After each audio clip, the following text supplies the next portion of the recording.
Fred Lamkey is the superintendent of Mount Pulaski Schools, my guest on the phone. Good morning, Mr. Lamkey. How are you, sir? We're doing wonderful, Seth. Good morning to you. Thank you. Yeah, thanks for making time for us. Always good to have you on the program. I'm not going to talk to you about the Cubs, but how about Illinois football, Mr. Lamkey? How about the Illini? Well, I sure hope they're turning the corner.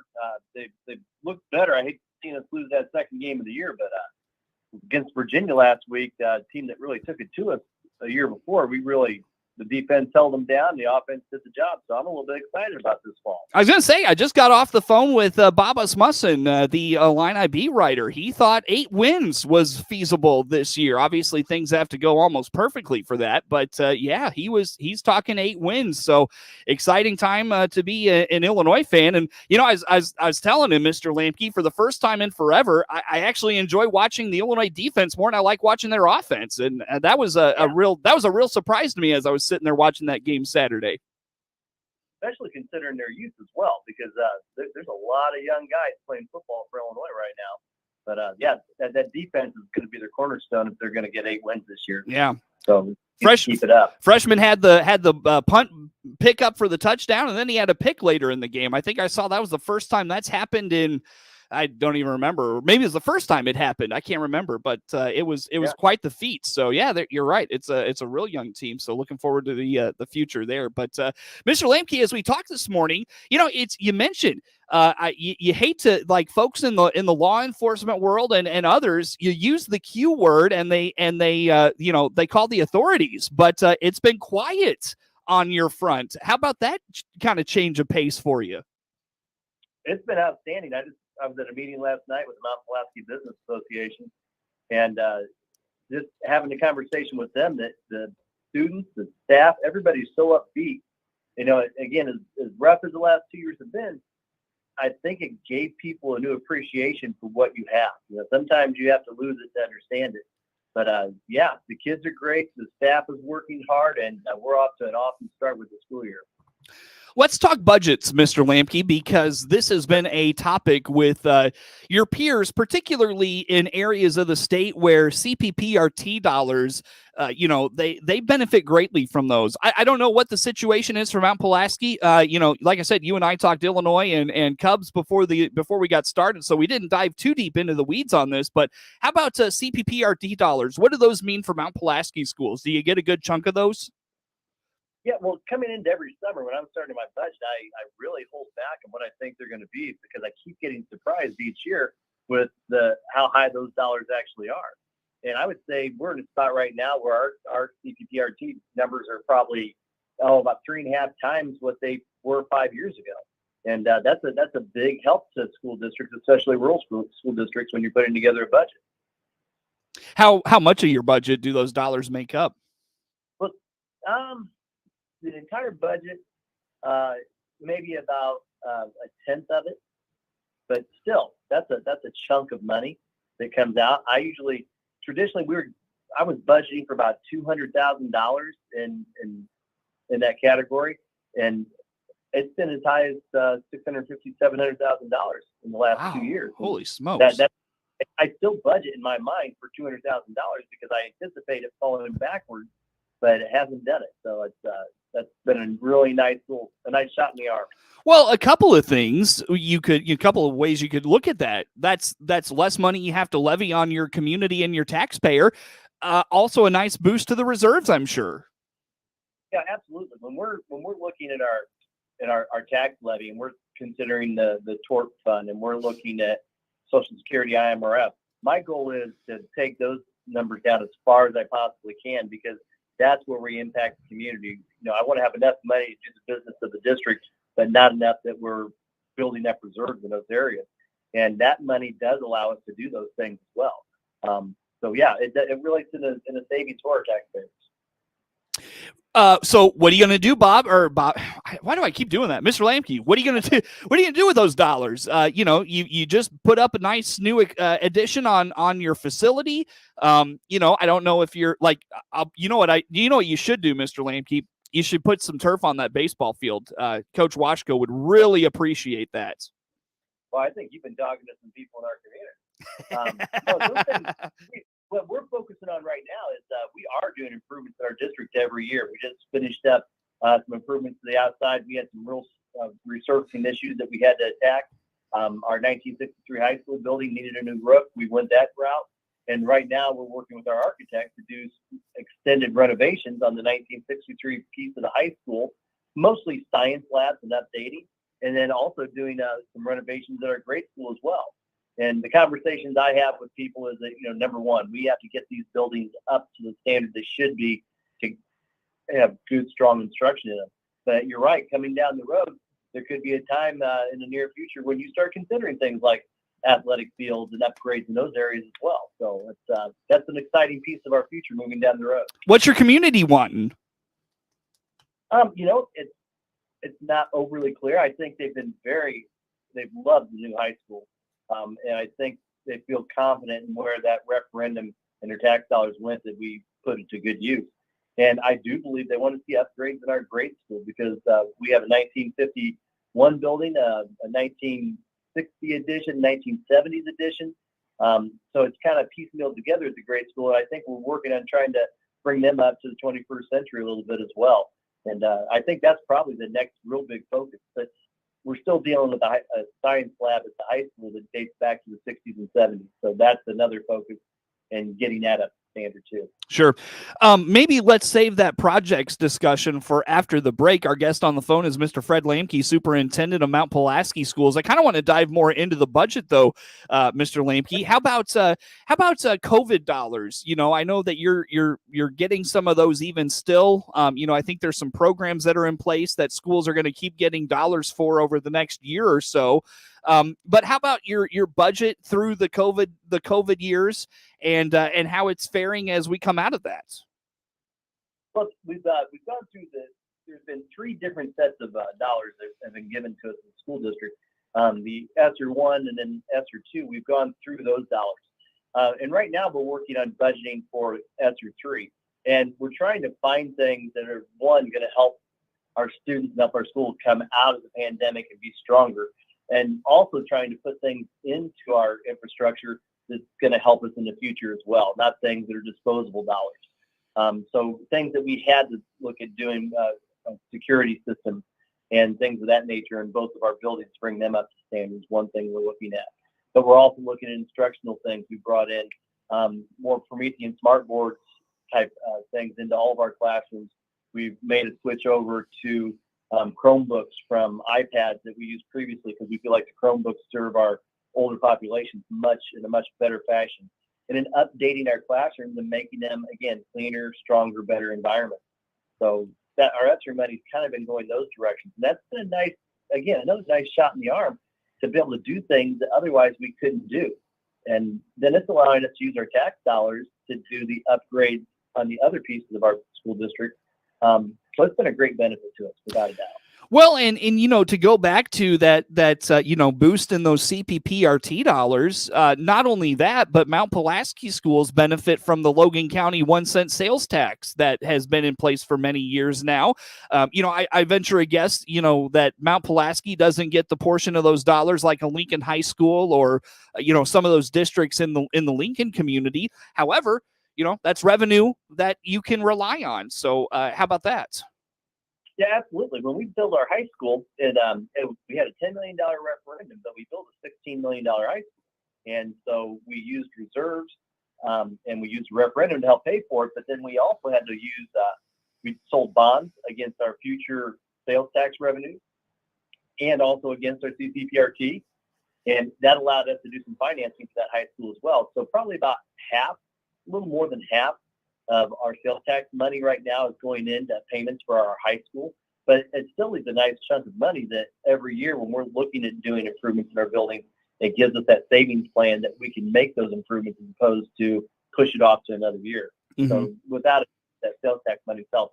And the switch in Logan County, when they started taxing internet sales as well, that probably gave about a 25% boost to our sales tax revenue. So those things in our favor as well. Wow, didn't realize that. And I didn't even think about those internet sales dollars, being directed to schools. I didn't even think about that with those 1 cent with that 1 cent sales tax. So and also and we weren't receiving that. So in the last, a little over a year now, Yeah. we've been seeing those, and we've seen a nice bump in our monthly revenue. You're just swimming in cash, Mr. Lamkey. I mean, and on top of that, you've got those wind farm dollars. I know those are starting to be regular in terms of their flow into your budget. How about those dollars? Yeah, well, if you go back 10 years ago, Mount Pulaski was cutting staff and reducing staff because we didn't have the money. Our reserves were just hoping we kept them in the black from year to year. And if you go back to my predecessor, Phil Shelton, who worked here prior to Todd Ham, when he had the district, the cash dollars weren't here, and he had to figure out how to keep this district floating, how to best serve his kids, and he did it on it was a rough budget that he was working from. The wind farms allowed us to do things that we've needed to do for years in Mount Pulaski. Again, then the main factor there is replacing that high school and then doing the upgrades in the grade school too. So without a doubt that we're in a spot now where every year we can look to make improvements and make a better learning environment for our students. In terms of, I'll tell you what, Mr. Lamkey, let me ask this let me ask a question on the back end of a discussion we're going to have coming up about your facilities. Let's take a break here first, sir. And so in the meantime, where do folks go to follow along with all things Mount Pulaski Schools, Mr. Lamkey? Well, we have a great webpage. You can get it at www.mountpulaski.k12.il.us. You can also catch our high school and our grade school on Facebook. And then you can catch all of our sports at MP Athletic Director on Twitter. Mr. Fred Lamkey, Superintendent of Mount Pulaski Schools, my guest on the phone for the morning. The morning show streams to Facebook and YouTube, brought to you by Peterson Insurance, your Pekin Insurance agent in Clinton. More to come on the morning show.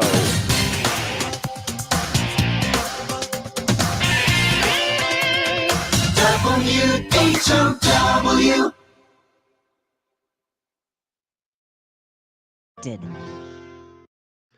Let's check the markets now on the RFD Radio Network. I'm Jim Taylor. Corn and beans higher, wheat slightly lower. December corn 687 3/4, up 5 1/2. March corn up 5 1/2, 692 3/4. May corn 693, up 4 3/4. November beans up 4 1/2, 1459 1/2. January beans up 4, 1465. March beans 1465 3/4, up 4 1/2. December wheat 871 3/4, down 1/2 penny. March wheat down 1.5 pennies, 886 1/2. October bean meal 436.20, up 660. October bean oil down 98 cents, 66.16. Livestock market, September feeders down 65 cents, 179.32. October live cattle 145.52, up $1.17. October lean hogs up $1.67, 96.37. In the energy market, October crude oil 85.96, down 2.52. Jim Taylor, RFD. We often use the term full service, but what does that really mean? This is Scott Baum from Baum Chevrolet Buick here in Clinton. Full service means we provide solutions for your transportation problems. We have 24 hours towing, collision repairs, engine maintenance, tire replacement and alignments, including wheel balancing. We're your problem-solving team. We pledge to listen to your car concerns and discuss your best options. BaumChevyBuick.com, right from the start. Your own home without the maintenance. If you're 55 or better, a beautiful Liberty Village villa could be yours. This is Erin, and I invite you to come take a tour of our move-in ready villa. Click the Liberty Village icon at DeWittDailyNews.com. Simply the finest. DeWittDailyNews.com is the area's leading local news source 24 hours a day, 7 days a week. Get the latest local news, obituaries, police blotter, weather forecast, and more with no paywall. Head to DeWittDailyNews.com to get the local information you need to know. Your friend in Central Illinois, WHOW. Once again, a good morning. Thanks for being with us. I'm your host today, Seth Lawrence. The WHOW Morning Show streams to Facebook and YouTube. It's brought to you by Peterson Insurance, your Pekin Insurance agent in Clinton. My guest on the phone again, Mr. Fred Lamkey, Superintendent of Mount Pulaski Schools. Mr. Lamkey, you mentioned before we got started this morning and referenced it a little bit there in our first half of the discussion about some facility improvements you're looking at here down the road in the next year or so. What do you have? What's kind of on the agenda? We're still just really trying to upgrade our buildings. We did a lot of work in our high school the past couple of years, but the 1963 part of the building, we did some lighting, we did some windows.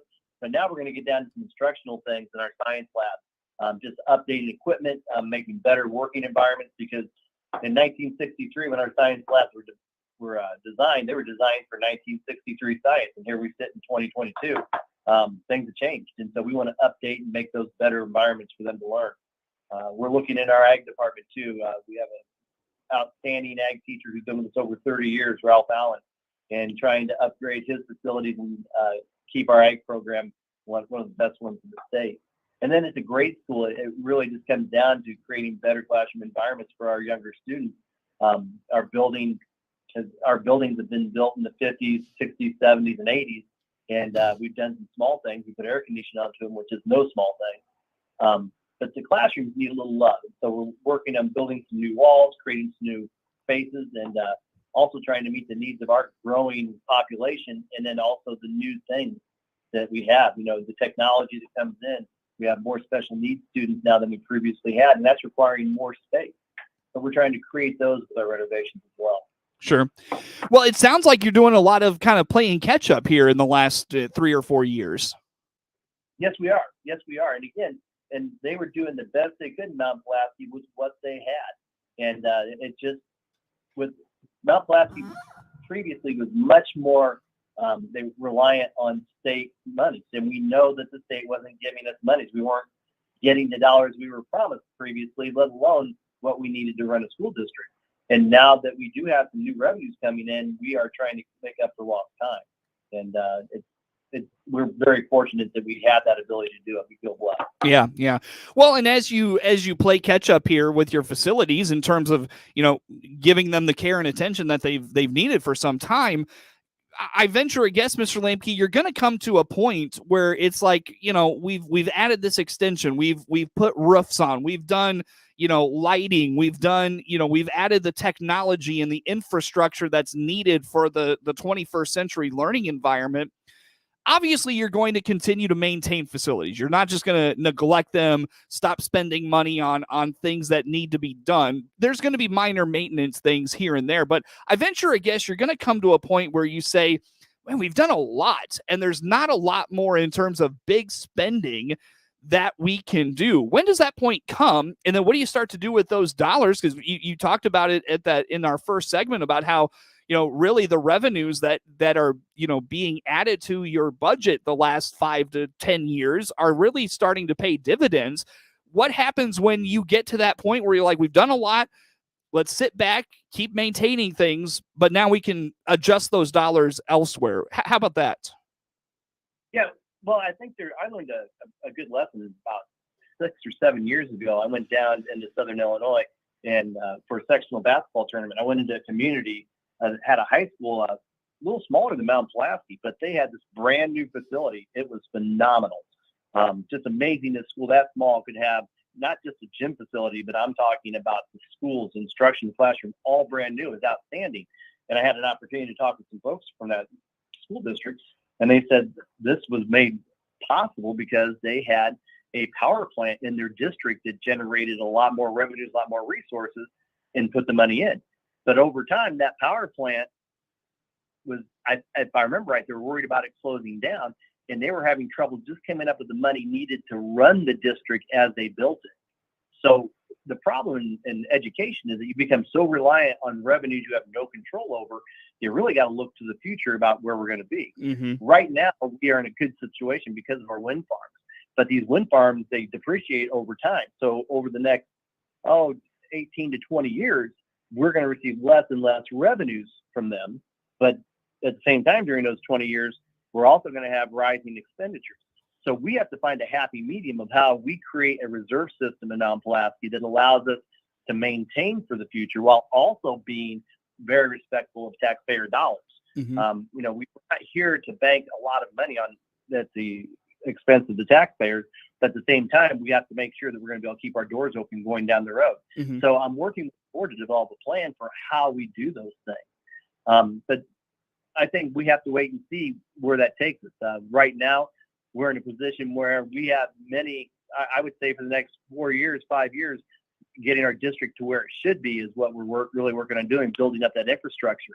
And then after that, I think we're going to start hitting the point in time when we're kind of putting some icing on the cake and deciding how do we use our tax dollars now? Right. And we'll have to see where that goes. I don't want to make any promises for future boards or future administrators about what happens there, but it could lead to some tax savings for our community as well as we get further down the road. How are your reserves right now? What my goal is when I budget is I want to make sure that I have my reserves have at least 50% of the previous year's expenditures in each fund. Mm-hmm. And that way, if something happens, if a catastrophic event happens, or the state stops funding, or just something like that goes on, we have the funds that maintain our district and help us keep moving forward. And so we're maintaining that across all of our funds right now, except for two that are playing catch up from our construction. I believe by the end of this year, they'll even beat us that range. So our reserves right now are as good as they've ever been at Mount Pulaski. And we're trying to be conscious of that too. We're very fortunate that after building construction, our tax rate went up to $5.30. And in the last 2 years, we've dropped that 34 cents on our tax rate. So we're now down below $5, at $4.98, I believe. I guess 32 cents. And that's what we're conscious of as well. How can we make sure we're taking care of our local constituents and our taxpayers as well? Mr. Lamkey, we just spent 20 minutes on budget. That's awesome. That's got to be one of the most normal conversations I've had since COVID. That was fantastic. And it's great we get to talk about these things now, Seth. And I get to put more time and thought into these. So that's a real benefit of school year starting quiet. Mr. Lamkey, how do folks follow along with all things Mount Pulaski schools? Again, we have an awesome website. You can get us at www.mountpulaski.ktwell.il.us.